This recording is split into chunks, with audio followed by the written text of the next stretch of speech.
Welcome to Royal Exclusive Rewind, your look back at the triumphs, drama and defining moments in royal history.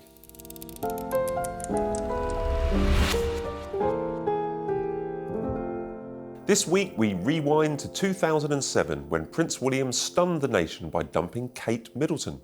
After years together at St Andrews and with the world expecting an engagement, William reportedly ended their relationship with a phone call, leaving Kate facing the tabloids alone as Waity Katie. But just months later, the couple reunited at a costume party, and the breakup that looked like the end of their love story might actually have made it stronger. So why did William call it off? Did he really do it by the phone? Did he almost lose the future Princess of Wales? And without their reconciliation, would the monarchy look very different today? I'm Matt Wilkinson, and this is Royal Exclusive Rewind. Joining me to look back are Talk TV host Samara Gill and royal correspondent for 5 News, Simon Vigar. Right, welcome to you both. I mean, it's hard to imagine now. Now we see this wonderful twosome, we're a wonderful family of 5. You know, they're so united together as the Prince and Princess of Wales. But let's take us back right at the beginning. How did the now Prince and Princess of Wales meet? Where and when? Well, Simon, I mean, you tell me. They met at, obviously, St Andrews, which is, I even applied to St Andrews just thinking, my gosh, a William and Kate love story for me, maybe. That didn't happen, spoiler alert. But yeah, I mean, they met at university and it was a kind of romance, really, wasn't it? Yeah. Well, this is his first day at St Andrews back in 2001. So he hadn't met Catherine Middleton at that point. So they were in the same halls of residence. It's not a big university, it's not a big town, it's a very lovely town. And they were in the same halls of residence, St Salvator's. And there were plenty of girls chasing William. And the number of people, especially from America, applying to St Andrews, rocketed in 2000. One of the people who wasn't chasing him was Catherine Middleton, but obviously that's what's attractive. And they got chatting about running and swimming, and they did a lot of running together, and they were friends for quite a long time. In the first year they were dating other people. This is obviously the graduation a few years later. We still didn't really know about who she was at that point until they were pictured on a skiing holiday. Well, the interesting part of this is that, yes, they were friends, yes, they knew each other, and yes, it was quite a close kind of knit community at St Andrews, but there was the wow moment, right? The famous wow moment. Oh, the dress, yeah. Well, so this is at the end of the first year, and there's a charity fashion show. One of the models, as you can see here, is Catherine. It's not the full picture. It's not the full picture. But so these are designs by students at this, and I think he paid a lot of money to sit in the front row with his mate Fergus. Yeah. And then when he saw Catherine come down, legend goes that he turned to his mate and he said, "Wow, Fergus, Kate's hot," as if it's the first time he's noticed. People do pinpoint that as the moment where he thought, oh, this is my friend who used to help me with my notes at university and we sort of live in the same houses at Sally's together, and whoa, who is she? Yeah. You know. So he made his move later on at a house party. He didn't make his move at the fashion show. But she didn't take his advances that night, from what we hear. Well, no, I mean, there may have been a kiss, but... I didn't even know about that. There was a nice kind of healthy relationship. That's what I'm going to say. At university, 2 young people, 2 good-looking young people, getting together. They used to go, I think, used to go to an ice cream place, and they used to go up the coast and go to a fish and chip place and stuff like that, just outside of St Andrews. So it was a proper relationship. We later learned about it. They were pictured, as you pointed out earlier. I think it was the front page of the Sun. I think we got an awful lot of trouble for it because they went on a skiing holiday. But look, it's fine. Come on, they're in a relationship. But we need to get on to almost an unthinkable thing that happened was that they did actually split up in 2007, and we believe it was by a phone call, Simon? Yeah, and it was 2 years after they had left university, and there are various things going on, and we all know, I think, that the course of young love doesn't always run smoothly. So he's down at an army camp in Dorset with his mates. They're learning to drive tanks.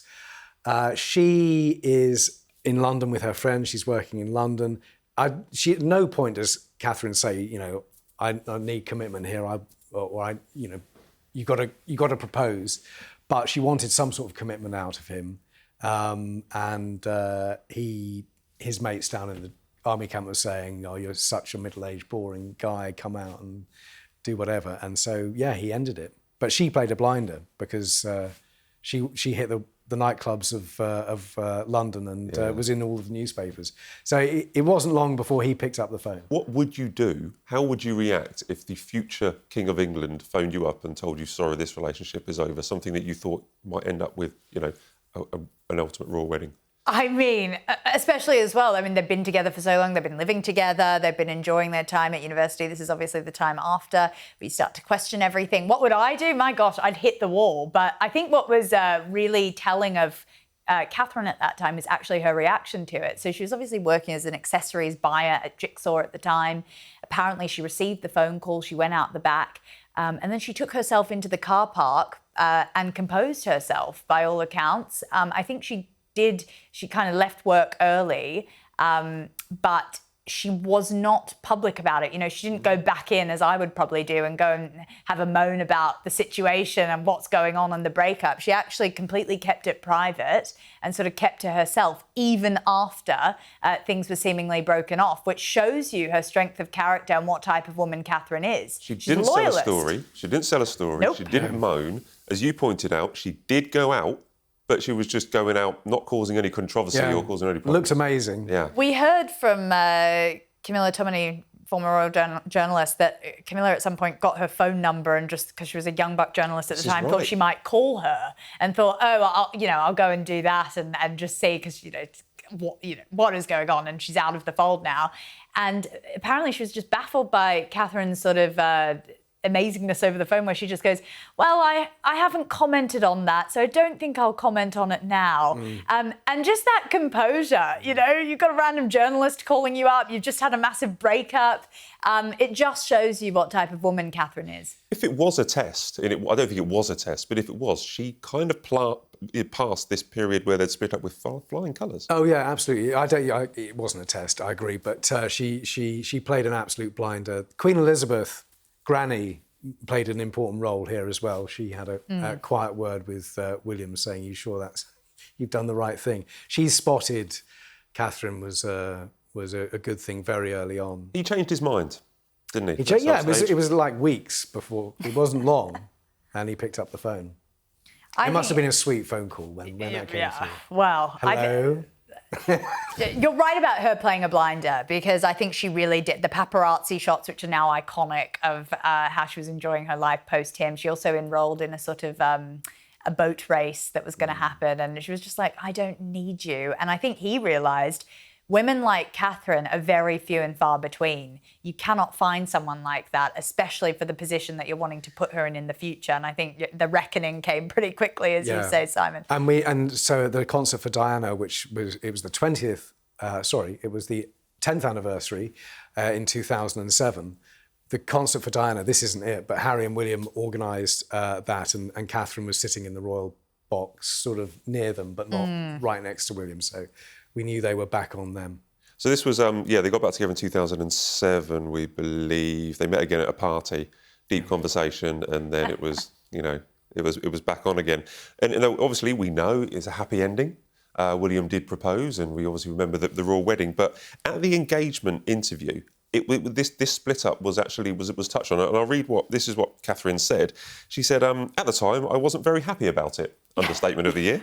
But actually, it made me a stronger person. You find things out about yourself maybe you hadn't realised. I really valued that time. Well, was it good for them in the long run then that they had this small little breakup? Yeah, I think, most couples go through something like that. So yeah, I would say absolutely. That quote, she was very hesitant in that interview. It was really interesting, that engagement interview in 2010.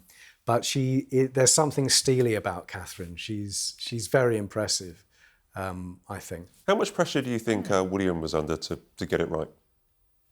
Massive. Oh, gosh. Massive pressure. They learned the lessons from Diana being rushed in a matter of weeks. That was part of the pressure, I think. Yeah. So Catherine was given, the Prince Charles and Queen Elizabeth, they gave William time and they gave Catherine time, literally years, to work out, are we going to do this or not? But it was really fair on Catherine, I thought, as well. It was fair on her to, in some ways, really sort of get her into the royal family in that proper way. And once she decided that's the moment in 2007 where she was looking for some sort of commitment. Not a ring, but she was looking for some sort of commitment, which he then, Where would the monarchy be now if William hadn't met her at that party, or if there hadn't been a situation where he thought, I want Catherine back? Where would we be now? I mean, some of the other people that he was going out with, I believe Richard Branson's daughter was one person that he had. There's no shortage of women who would want to. No, and some sort of Hollywood people and different things like that. He was also into that sort of thing. And they were 24 when that breakup happened. They were extremely young. So I think I agree it did strengthen their relationship, and it was a great circuit breaker, if you want to call it that. But yeah, where would it be? My goodness. I mean, Catherine is still one of the most popular royals ever. She is blockbuster for the family. She is, in my opinion, the biggest pulling card for them.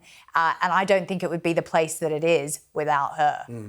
One thing the royals are world experts at, is spotting a fake. And William can spot a fake from 100 paces. Right.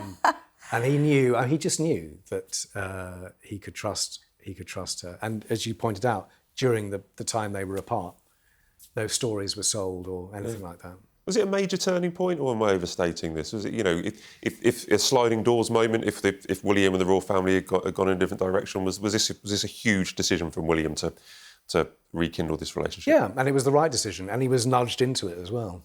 But it shows his fantastic judgment as well. I think it also shows that, maybe he could have gone off with the Hollywood movie star or the model or whatever. But actually, the good choice as a future monarch is someone like Kate and slash Catherine. The audience will get upset with the Kate comment, but someone like Catherine, I think it just shows his decision-making, which has proven to be very effective, was already in command there. She was Kate at sixth form and at university. In that interview, he calls her Kate, but I can reveal that she was always Catherine through childhood. She was always Catherine with her family. And very early on, in fact, not long after this photograph was taken, she was saying to palace staff, "Can we say Catherine, please?" Can I say one thing that I hate, and that's when she was called Waity Katie. Yeah, which I thought was awful. Yeah, and it was headlines in some of the newspapers, and it wasn't anything to do with her weight, it was to do with the fact that she seemed to have to wait a long time for this man to pop the question. Yeah. I thought that was out of order. It was, yeah. It was, and so the idea that Meghan is the first person coming into the family to have negative headlines is nonsense. They all have. Yeah, the Wisteria sisters was used as well because terrible about Carol. Social climbers, doors to Manuel Carroll, really sneery, snobby stuff. And she had to wait because, as you say, William didn't actually propose until 2010 because he had various military things he was doing, and we were all reporting on. And they all lived happily ever after. Let's be honest. When we see them, when we're on engagements or when we actually see them kind of out and about, they are tactile. They do seem desperately in love when I see them together. They do seem extremely happy, despite obviously the cancer and everything that's been in the last couple of years. They've kind of gone over that hump. They do seem extremely happy. Yeah. You really can't fake that stuff. And they make each other laugh, which is, true of all the royal couples. Laughter is so important. It's one of the very few people in the world he can trust implicitly all the time with the serious stuff, but also share the light-hearted moments as well. Well, let's leave it on a happy note. That they did split up briefly, but they got back together, and everybody's all happy now. And she's his rock, and I think he's lucky to have her. So and 3 beautiful children with the Middleton genes. The Middleton genes. Great, thanks, guys. Appreciate that. Right, that's all we've got time for on this week's Royal Exclusive Rewind. My thanks to my guests Simon and Samara, and to you for watching. Join us next time as we dive back into the royal archives to relive another unforgettable moment from royal history.